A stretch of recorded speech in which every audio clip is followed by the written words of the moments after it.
منى عراقي تم اختطافها وهي طفلة وتربت بدار أيتام. شنو حقيقة هاي الموضوع اللي سمعناه بالسوشيال ميديا؟ ده عبط رسمي، مو حقيقي. عبط. سمعتيه؟ لا موجود على عبط السوشيال لدرجة انه ما وصلنيش. ماكو هيك شيء. لا بالحديث عن هذا ده الموضوع، انا حتى مش يتيمة، ده انا ابويا وامي عايشين الحمد لله لغاية دلوقتي. يعطيهم الصحة. بالحديث عن هذا الموضوع، حلقة عزيزة اللي حكينا عنها اللي هي للناس اللي ما شايفتها، هي يعني إنسانة تخطف أطفال وأنت دخلتي وياها بمغامرة حتى تثبتين يعني نسب الشخص اللي هي خاطفته اللي اسمه إسلام. للأسف ما وصلتوا لأهله الحقيقيين لليوم، صحيح؟ أو أني فايتني هواية؟ اسلام ده سحلنا وراه حاجة بتاعت 3 سنين ندور على اهله. يعني انا عملت PCR اكتر ما عملت شعري. DNA قصدك؟ انا قلت PCR صح؟ معلش حقك علي، ما عشان راجعه راجعه معاكي. DNA فعلا. المهم ساعات في قصص كده تظهر في حياتك وتلبسك. أريد سر بهاي القصة ما حد يعرفه، شيء خلف الكواليس. هقول لك انا حاجه ورا الكواليس حلوه جدا حصلت. اولا عزيزه انتهت بقصه مأساويه جدا. هي انت عارف انها انتحرت. هي نطت من بيت اسلام. واسلام اتاخد اتحبس بتهمه قتلها. التهمه دي اعدام. كلمني قال لي الحقيني. رحت ادور على شاهد في القضيه دي، لقيت اطفال كانوا بيلعبوا كوره. هي قالت لهم وسع يا ابني عشان هنط. بس الاطفال دول مش الشهاده بتاعتهم في المحكمه لا يعد بيها. فهي مش دليل. لكن في القانون في حاجه اسمها ان دي قرينه. هو الطفل ده هيكذب ليه؟ هو صحيح عنده 12 سنه، ما هوش اهل بالغ، لكن في النهايه هو هيكذب ليه؟ خصوصا لما يبقوا طفلين 3.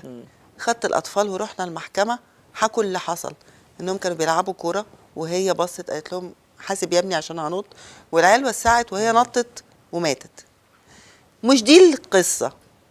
بعد ما ماتت انا ما كنتش مصدقه ان الست اللي كانت هتشلني في كواليس الحلقه، يعني انا الحلقه الهوا اللي طلعتها مع شلتنا كلنا مع عزيزه، تفتكر كنت لابسه بنطلون مشجر؟ ايه البنطلون الغريب اللي انا كنت لابساه ده؟ ما ركزتش في البنطلون، ركزت في عزيزه واستفزازها. لا كويس ان انت انا يعني غلطه كبيره جدا البنطلون مشجر ده، غلطه زي عزيزه بالظبط. المهم انا اليوم ده نقلوني على المستشفى بعد الاستوديو.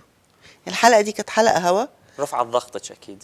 ضغطي عالي للسما وانا قاعده ماسكه في نفسي. ما صدقوا قالوا ستوب وخلاص قفلنا الحلقه.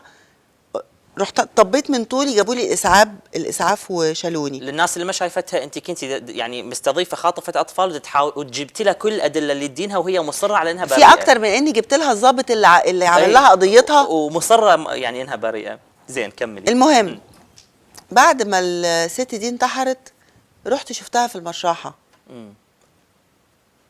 المشرحه كانت هي محطوطه على سرير قبل ما يحطوها الثلاجه. شفت منظر عمري في حياتي ما هنساه. نمل صغير جدا جدا جدا، أسراب رهيبة كبيرة، ماشية خطوط مستقيمة على جوانب السرير وطالعين على السرير من الجوانب عليها. فضلوا جاي منين النمل ده؟ النمل ده جاي منين؟ المستشفى كلها المشرحة كلها ما فيهاش نملاية واحدة، ونمل عمري في حياتي ما شفته. وحياة ولادي زي ما بقول لك كده. النمل فضل ماشي ماشي ماشي ماشي ماشي لغايه ما غطى الجثه كلها. انا شفت المنظر ده ومشيت. دي كانت اخر حاجه اشوفها من عزيزه. بجد اعمال الست دي فضلت لغايه ما ماتت، وهتجري وراها لغايه بعد ما تموت. صحيح. بعد ما تموت ايه؟ ما هي ماتت. ما هي ماتت.